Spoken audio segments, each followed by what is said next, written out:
আসসালামু আলাইকুম। তুরাগ নদী নিয়ে উপন্যাস লেখা শুরু হয়েছে আওয়ামী লীগের। তো আওয়ামী লীগের একটা নির্দিষ্ট একটা বৈশিষ্ট্য আছে। ওদেরকে যদি আপনি সংজ্ঞায়িত করেন তাহলে মানে এভাবে বলতে পারেন যে বাংলাদেশের যত জাউরা বিজম্মা, তারপরে এই মানে পতিতালয়ে জন্ম নেয়া, এরপরে হইল গিয়া চোর বদমাইশ স্যাচোর, যত এই খারাপ লোকজন আছে পকেটমার টকেটমার মিলা সংগঠিত হয়ে শেখ মুজিব একটা দল করেছিল, এটার নামে আওয়ামী লীগ। তো ওদের চরিত্র মানে এদের মানে ইউনিটি এত সুন্দর, ওরা যদি একটা কথা বলে, একজন যদি বলে সেটা ওইটার ওরা এমনভাবে সব জায়গাতে প্রতিষ্ঠিত করার চেষ্টা করে অ্যাজ ইফ এটা একটা সত্যি ঘটনা। ধরেন শেখ মুজিব মানে সবাই জানে যে 30 লাখ মানুষ মারা যায় নাই, 30 লাখের কথাটা উনি ভুল বলছেন, উনি 3 মিলিয়ন, এটা এই 3 লাখকে 3 মিলিয়ন বলে ফেলছেন। হ্যাঁ, এবং 3 লাখ যখন বলছে সেটা নিয়েও আপনারা এই সিরাজুর রহমান খানের সিরাজুর রহমানের ইন্টারভিউটা নিশ্চয়ই দেখেছেন লন্ডনে। উনি শেখ মুজিবকে যে কীভাবে বলেছিলেন যে 3 লাখ বিভিন্নভাবে করে আন্দাজের উপরে। তো উনি 30 লাখ বললেন, এই 30 লাখ 55 বছর চললো, এখন মানুষ খায় না ওইটা, বাট ওরা কিন্তু ঠিকই প্রতিষ্ঠিত করেছে এবং ওরা এখনো ওইটাই বলে। ইভেন এখনো বিএনপির কিছু লোকজন, জামাতের লোকেরাও আবার এখন বলতে, জামাতের লোক দেখেন না একজনের বাপ মারা গিয়েছে নাকি 1981 সালে, মানে তার জন্ম 1981 সালে, তার বাপ নাকি মারা গিয়েছে হইল গিয়া 1971 সালের যুদ্ধে। তো ও কেমনে পয়দা হুয়া সেটা আমরা জানি না। জামাতের লোকজন এখন জামাত হইতে মুক্তিযোদ্ধা হইতে চায়, তারপরে ডেইলি স্টার, প্রথম আলোর ভক্ত ফ্যান হইতে চায়, এগুলো তো প্রকাশ্যেই তারা এখন বলে। তো এরকম বাংলাদেশের রাজনীতিবিদ এই জাউরাগুলির ভেতরেও ধরেন আছে একটা ওই ধরনের একটা টেন্ডেন্সি কাজ করে। 30 লাখ 2 লাখ। আমি 2 দিন আগে সরকারের এক প্রতিমন্ত্রীকে বললাম যে ভাই আপনারা একটা কাজ করেন, এই মুক্তিযুদ্ধের যে আছে, যে সংখ্যাটা আছে, আমরাও চাই যে জেনুইন কারা মুক্তিযোদ্ধা ছিল, কতজন মুক্তিযোদ্ধা ছিল আসলে, সেটা 10,000 20,000 যেইটাই হোক, সেই সংখ্যাটা কত এবং কারা সেই মুক্তিযোদ্ধা আমরা সেটা জানতে চাই। কতজন মানুষ শহীদ হয়েছেন আসলেই সেটা আমরা জানতে চাই। তখন সে বলল, ভাই দেখেন এটা আমরা চেয়েছিলাম, কিন্তু আমাদের দলের ভেতরে অনেক হিসাব নিকাশ করে তারপরে যেটা বের হলো যে আমাদের এটাতে কোনো বেনিফিট নাই, বরং এটা করলে আমাদেরকে নিয়েই বিতর্ক তৈরি হবে। কিন্তু আমরা ভাই জানি যে ঘটনাটা যে সত্যি না, করবে না। তার মানে এই সরকারও এটা করবে না। এই সরকার যদি না করে আর ভবিষ্যতে এটা করার মানে কোনো সুযোগ নেই। সামনে যদি জামাত ইসলাম ক্ষমতায় আসে, জামাত ইসলাম যদি এই মুক্তিযুদ্ধ নিয়ে কোনো কিছু করে, এটা কেউ খাবে নাকি? কেউই সেটা বিশ্বাস করবে না বা গ্রহণযোগ্য হবে না। যে কারণে বিএনপির হাতে সুযোগ ছিল এবং আজ থেকে 10 বছর 5 বছর পরে মুক্তিযোদ্ধারা কেউই বেঁচে থাকবে না। কারণ 1971 সাল থেকে ধরেন অলরেডি প্রায় এদিকে 30 এদিকে 30 60 বছর, 10 বছর পরে থাকবে না বেশিরভাগই। যে কারণে আমরা চেয়েছিলাম যে এইবার হবে কিনা, তো এবার হচ্ছে না। অতএব আমাদের এই যে মিথ্যা কথাটা ওর বাপ শিখিয়ে দিয়ে গিয়েছে, সেই মিথ্যা কথাটা বিএনপি, জামাত, সাধারণ মানুষ সবাই ওইটাই বলছে। এবং এই যে আজকে দেখেন কত বদমাইশ জাউরা হইলে পারে একটা মানুষ আওয়ামী লীগ করতে পারে। ওরা কথা বলে এখন পুলিশ হত্যার বিচার করবে ওরা। এতগুলো নিরীহ ছেলে পেলে, ছোট ছোট বাচ্চাদেরকে ওরা মানুষের চোখের সামনে, মানে এখন তার মুজিবের সময় না যে ওই জাসদ গণবাহিনী এদের লোকজনকে মারবেন আমরা চোখে দেখব না, ভিজুয়াল কোনো কিছু নাই, এখন তো সব চোখের সামনে ঘটেছে। পৃথিবীর সবচাইতে বড় সংস্থা সে জাতিসংঘ তাদের প্রতিবেদনে বলেছে যে তারা এই এতগুলো মানুষ মানে তারা 1400 জনের তালিকা করেছে, যদিও সেটার সংখ্যা আরো কিছু বেশি। তো আমরা ধরে নিচ্ছি অ্যাভারেজ ধরেন 2200 মানুষ মারা গিয়েছে। ওরা আছে আপনার ওই পুলিশ হত্যার নাকি ওরা বিচার করবে। এখন ওরা হুমকি দেওয়া যায়, আরে বেটা তোর বাপেরা যেই কয়টা দেশে থাকে এই কয়টাই বাপটাপ ডাইকা, দুলাভাই ডাইকা, কেউ বিএনপিতে, কেউ জামাতে, কেউ বিভিন্ন পার্টিতে ছুটাছুটি করছে। ওরা হুমকে দেয়, আবার আমরা বিচার করব, আবার আমরা এই করব, এইটা করলে ওইটা করে ফেলবো, এই সিরে ফেলবো, ওই সিরে ফেলবো, ওরা হুমকি দেয়।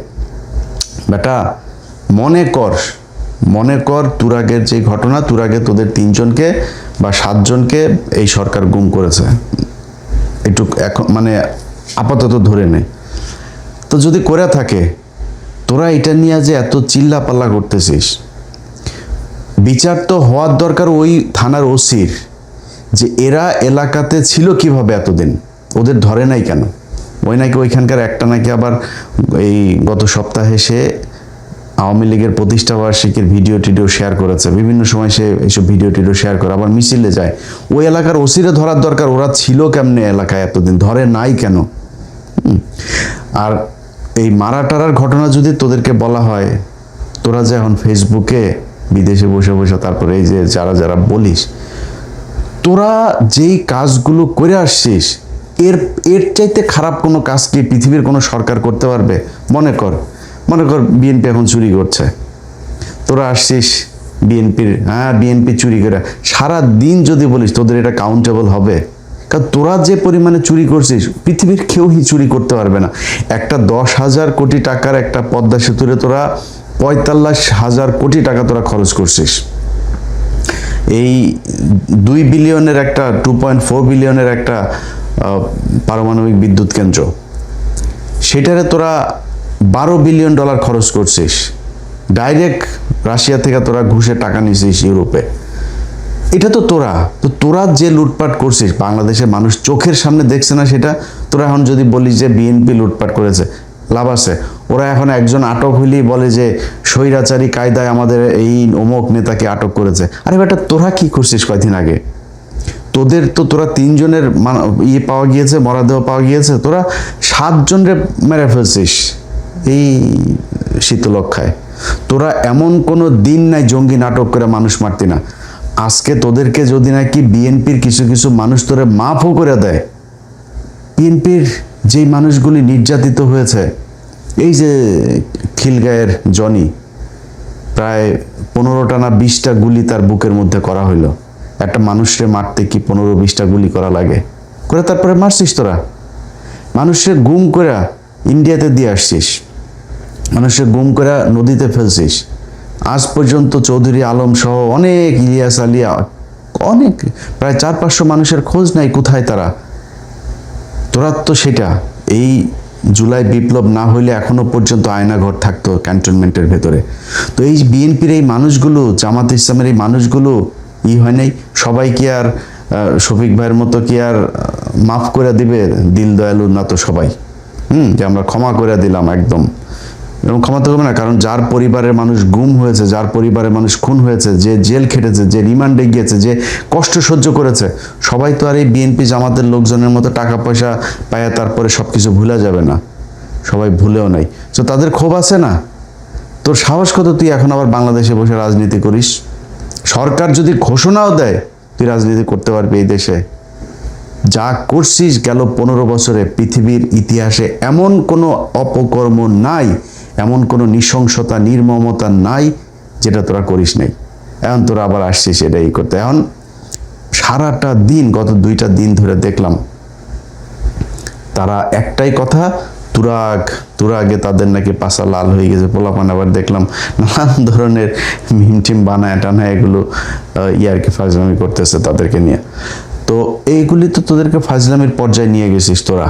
কারণ তোরা যা যা করছিস, ওর পরে আর তোরা কারোর কাছে যা বিচার দিবি, গুমের বিচার দিবি। তোদের আব্বা প্রথম গুম করে গিয়েছে এই জহির রায়হান। তোদের আব্বা প্রথম ক্রস ফায়ার দিয়ে গিয়েছে সিরাজ শিকদারে। তোদের আব্বা প্রথম ভোট চুরি করে গিয়েছে 73-এ। তোদের আব্বা প্রথম লুটপাট করে 1974 সালে দুর্ভিক্ষ করে বাংলাদেশে 4.5 লাখ মানুষকে তোরা মেরে ফেলেছিস। তোরা রাজনৈতিক হত্যাকাণ্ড শুরু করেছিস, জাসদের 15,000 মানুষকে তোরা হত্যা। তোর বাপ যত জাউরামি আছে বাংলাদেশে, সব জাউরামির হোতা হইল গিয়া তোর বাপ শিখিয়ে দিয়ে গেছে। এই বাংলাদেশের 1971 সালে স্বাধীনতার পরে তোর বাপের যেভাবে মানুষ ভালোবাসা দিয়ে, সাপোর্ট দিয়ে তারপরে একটা ক্ষমতায় বসিয়েছিল, তোর বাপের সব কিছু করার ক্ষমতা ছিল, কিন্তু তোর বাপ জাউরামি আর লুচ্চামু ছাড়া কিচ্ছু করেনি। সেই ধারাবাহিকতাই বাংলাদেশে 55টা বছর চলেছে। মনে করেছিলাম এবার হবে। ইউনূস শালায়ও সব কিছু ঝাউরামি করে দিয়ে গেছে। ওর যতগুলি নিয়েছে সব চোর বাটপার, ও নিজেও চুরি করছে, করে দেশটারে এই করে দেশ। তো এই দেশের ওইখান থেকে কবে বের হবে আমরা জানি না। এখন সরকার যা চলছে এটা তো আপনারা দেখছেনই। আমরা আসলে মানে ভারতের আর আওয়ামী লীগের এই রাজনীতি বাংলাদেশে দেখতে চাই না, এই কারণে বিএনপির খুব বেশি কিছু বলি না। বাট দেশটা খুব ভালো চলছে না ওইটা আমরাও বুঝি, বাট সমালোচনা করবো কারে নিয়ে আর কত? এখন বিএনপিরও যদি না চাইতে হু ইজ নেক্সট, আপনি কারে নিয়ে কে রাজনীতিতে আসবে, কে ক্ষমতায় আসবে? জামাত ইসলাম তো আকাম একখান করে বসে আছে, ইসলাম লাগাই দিয়ে। এখন আন্তর্জাতিক সাপোর্ট তারা কতটুকু কবে পাবে কি হবে জানি না, বাট সেটা হইলেও তো বিএনপিকে রাখতেই হবে। কারণ আমাদের সামনে শত্রু হইল গিয়া ভারত আর আওয়ামী লীগ। সো এই দুইটারে যদি আমরা কাউন্টার দিতে চাই, বিএনপি এবং জামায়াতকে আমাদের সমর্থন দিয়া যাইতে হবে। এই দুইটার মধ্যে যেটা তুলনামূলক ভালো সেটারে সাপোর্ট দিয়ে, যেমন আমি মনে করি এই দুই দলের মধ্যে তুলনামূলক জামাত ইসলাম ভালো, যে কারণে আমি জামাত ইসলামকে সাপোর্ট করি। ভোট দিলেও জামাত ইসলামকেই হয়তো দিব। তো এই হচ্ছে অবস্থা।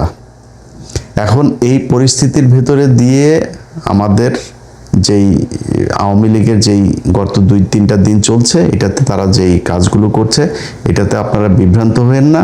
আওয়ামী লীগের কাজই হলো গিয়ে এইসব গুজব ছড়ানো এবং এই ধরনের ঘটনাকে দিয়ে তারা ইস্টাবলিশ করে। এই যে এক জাহানারা ইমাম দেখছেন না, এক ওরা মারা গিয়েছে যে তার গালিটা দিলাম না, এই মাতারই ছিল হইল গিয়ে আপনার এই যে মানে এই এখনকার এই যে তসলিমা নাসরিন টাসরিন দেখেন না, এটার পূর্বসূরি এই বদমাশ, এটা ইন্ডিয়ান রয়ের টাকায় করতো। অনেক মানুষজন এখন বিএনপির লোকজন আবার দেখি কেউ জাহানারা ইমামের ব্যাপারে ওই যে ছাত্র শিবিরের একজন জাকসুর হচ্ছে কি আপনার সাধারণ সম্পাদক বোধহয় জিএস বোধহয়, তো জিএস সে একটা কথা বলেছে যে জাহানারা ইমামকে বলেছে জাহান্নামের ইমাম। জাহান্নামের ইমাম কি? জাহান্নামে ওর সেটার মধ্যে কয়টা বাস আছে ঢুকানো, ওইটা এখন যদি আমরা যদি দেখতে পারতাম তাহলে দেখানো যাইতো। আর বিএনপির লোকজন ওরে বেশি প্রীতি দেখেন না। এই জাহানারা ইমামের পুটকি লাল কিন্তু খালেদা জিয়া করে দিয়ে গেছে। এই 1992 সালে এই যে মোহাম্মদ নজরুল ইসলাম, যিনি এখন আপনারা আসিফ নজরুল নামে চিনেন, এই আসিফ নজরুল সহ জাহানারা ইমাম, শাহরিয়ার কবির, এগুলো সব কিন্তু 92-এর সেই মামলার আসামি। খালেদা জিয়া ক্ষমতায় আসার পরপরই ক্ষমতাচ্যুত করার জন্য এই রাজনীতি ইন্ডিয়া এবং আওয়ামী লীগ শুরু করে 71। তারা তখন এই জাহানারা ইমাম তখন এই আওয়ামী লীগের টাকা পয়সা ফান্ড নিয়ে এরপরে সে এই শাহবাগে নেমেছিল, এবং সেটাও সেই রয়েরই প্রজেক্ট, এবং সেই ওইটা দিয়ে বিএনপিকে নানানভাবে খালেদা জিয়া পেদানিও দিয়েছিল, পাঁচার চামড়া লাল করে ফেলেছিল সব কয়টার। ওইখানে কিন্তু ওই মামলায় কিন্তু এই জাহানারা ইমাম সহ আসিফ নজরুল, শাহরিয়ার কবির টবির সব কিন্তু মামলার আসামি। তো অতএব এই টাইপের টুলস দিয়া আওয়ামী লীগ আমাদেরকে চায়, এই ভারত আমাদেরকে চায় শাসন করতে, এবং সেটা তারা খুবই সাকসেসফুলি করেছে এই গেল 55 বছর। আর না, এখান থেকে বের হইতে হবে, এবং ওরা যা যা বলবে, আওয়ামী লীগ যা বলবে ওইটার 180 ডিগ্রি অ্যাঙ্গেলে যায়, তারপরে আপনি দাঁড়াবেন, বুঝবেন যে এটার সম্পূর্ণ বিপরীত কথা। মুক্তিযুদ্ধে যেই ইতিহাস তারা বলে পুরো মিথ্যা কথা। জাহানারা ইমাম থেকে শুরু করে যারে নিয়ে তারা মহান নেতা বানাইছে, মুজিব চোরা সহ সব শালা হইলে গিয়ে বদমাইশ। এইটা মাথায় রেখে তারপরে দেশপ্রেম দেখান। ভাই, দেশপ্রেম বাংলাদেশে যদি থাকে, এই দেশের সাধারণ মানুষেরই আছে। আওয়ামী লীগ বিএনপি টিএনপি এদের চাইতে বাংলাদেশের সাধারণ মানুষের দেশপ্রেম বহুত ভালো। সো এই 71 ওগুলো থেকে বাদ দেন ভাই। দেশ স্বাধীন হয়েছে শেষ, ওই পর্যন্তই।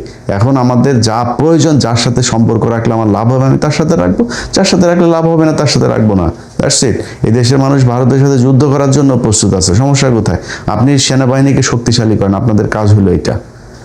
ভালো থাকেন, আল্লাহ হাফেজ।